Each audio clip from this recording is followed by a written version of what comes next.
सभी को प्रणाम। हम पढ़ रहे हैं वाग्मय उपासना समर्पण योग अध्याय 9।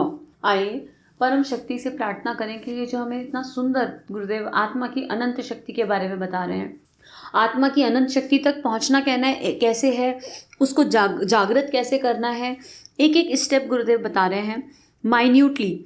मतलब जैसे कहते हैं ना, उंगली पकड़ के चलाना, बिल्कुल ऐसे हमें चलाया जा रहा है, बस हम व्यवहार में उतार लें।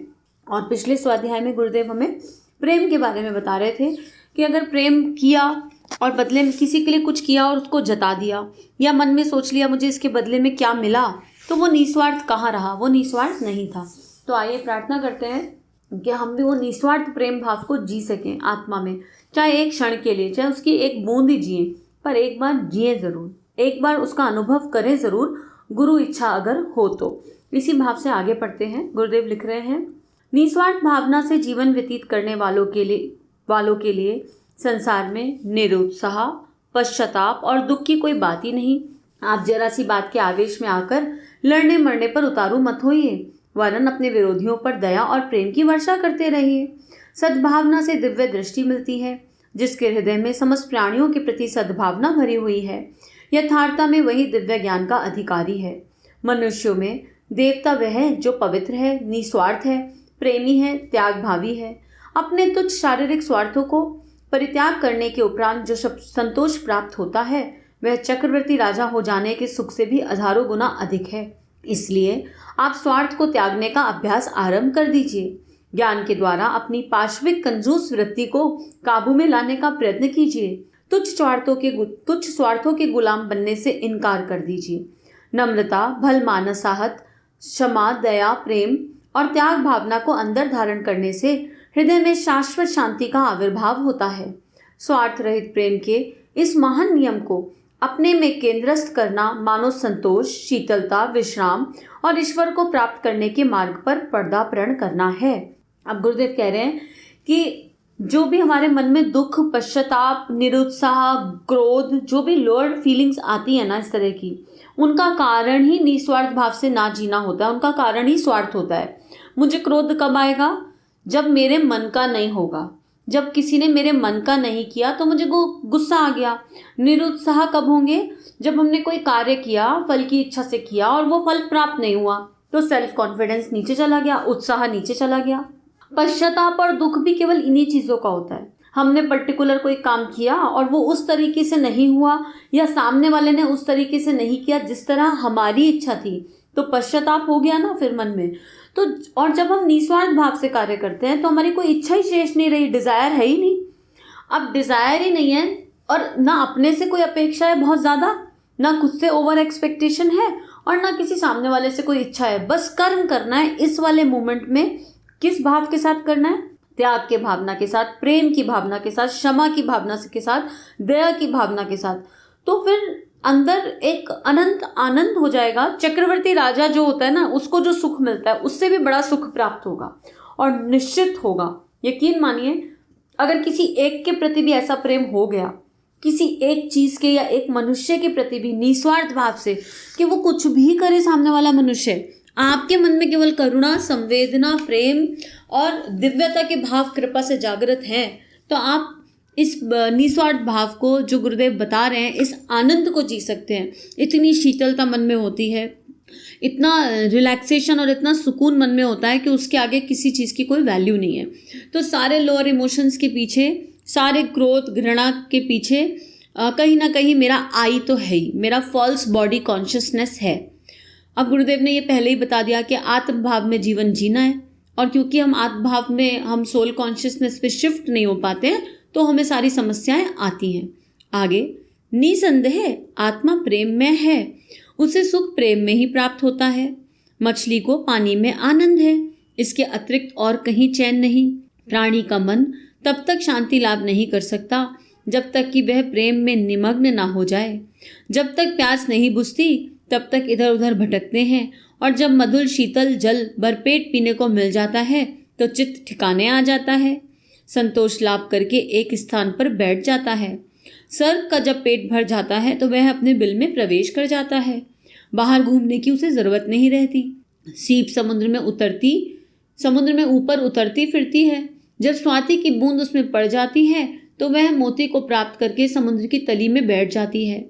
आत्मा प्रेम का आनंद लूटने इस भूमंडल पर आई, अपने प्रिय वस्तु को ढूंढने के लिए इधर उधर भटकती फिरती है। जिस दिन उसे इच्छित वस्तु प्राप्त हो जाएगी उसी दिन तृप्ति लाभ करके अपने परम धाम को लौट जाएगी। भव भ्रमण और मुक्ति का यही मर्म है। कितना डीप और कितना खूबसूरत पैराग्राफ है। इसको शॉर्ट टर्म समझने की कोशिश कीजिए। मान लो आपको कोई चीज़ चाहिए, आपके मन में भाव है नहीं हमको ये चाहिए, हमको ये चाहिए, कोई भी नॉन लिविंग थिंग हो चाहे वो, क्योंकि नॉन लिविंग तो रही नहीं ना। जैसे आपने उस पर अपनी आत्मा का प्रकाश डाला वो आपका हो गया। जैसे मेरा मोबाइल, तो नॉन लिविंग होते हुए भी उसके प्रति भाव तो बहुत ज़्यादा आ गए।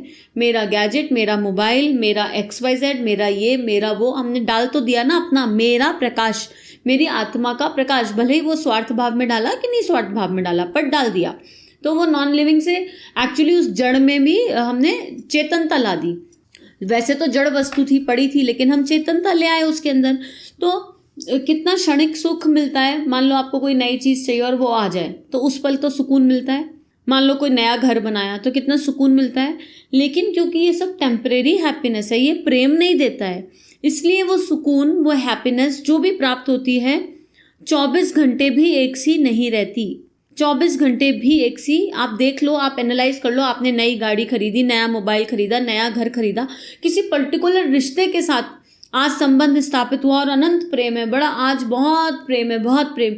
लेकिन समय के साथ वो मधुरता कम होने लगेगी क्योंकि वो निस्वार्थ नहीं था। हम लोग जैसे गुरुदेव मछली का एग्जाम्पल दे रहे हैं, तो हम सब वही मछलियां हैं जो प्रेम के समुद्र में रहती हैं। इस पूरे ब्रह्मांड में हर तरफ हर क्षण केवल प्रेम बरस रहा है। हम वो मछली हैं जो प्रेम के समुद्र में रहती हैं और कहती हैं प्रेम कम पड़ रहा है, पानी कम है हमारे लिए, और इसलिए हमारी प्यास नहीं बुझ रही। क्योंकि हम चाहिए चाहिए चाहिए की रट लगा रहे हैं, देने की बात सोच ही नहीं रहे कि जो चाहिए वो देना शुरू कर दो। निस्वार्थ भाव से किसी एक को भी प्रेम कर लिया तो इतना प्रेम बरसेगा, इतना प्रेम बरसेगा कि संभाले नहीं संभलेगा। करके देख लीजिए, अनुभव की यात्रा है।